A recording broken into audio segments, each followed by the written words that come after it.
નમસ્કાર દર્શક મિત્રો, હું છું બાબા સિદ્ધ વિજાપુરની ખબરમાં આપનું સ્વાગત છે। વડોદરા ગંભીરા બ્રિજ ધરાશાયી, વાહનો મહીસાગર નદીમાં ખાબકે, જાનહાનિની આશંકા। સમાચાર વિગતવાર જાણીએ તો વડોદરા જિલ્લાના પાદરા તાલુકામાં મુજપુર નજીક મહીસાગર નદી પર આવેલો ગંભીરા બ્રિજ આજે વહેલી સવારે અચાનક તૂટી પડ્યો।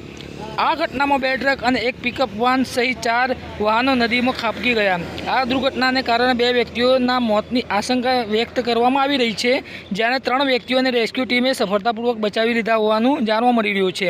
આ બ્રિજ મધ્ય ગુજરાત અને સૌરાષ્ટ્રને જોડતું મહત્વનું રૂટ છે અને તેના ધરાશય થવાથી વાહન વ્યવહાર ખોરવાઈ ગયો છે। ઘટનાની જાણ થતાં જ સ્થાનિક પોલીસ, ફાયર બ્રિગેડ અને રેસ્ક્યુ ટીમો ઘટના સ્થળે પહોંચી ગઈ હતી અને બચાવ કામગીરી શરૂ કરી દીધી હતી। સ્થાનિક લોકો પણ મોટી સંખ્યામાં ઘટના સ્થળે એકઠા થયા હતા અને રેસ્ક્યુ કાર્યમાં મદદ કરી રહ્યા હતા।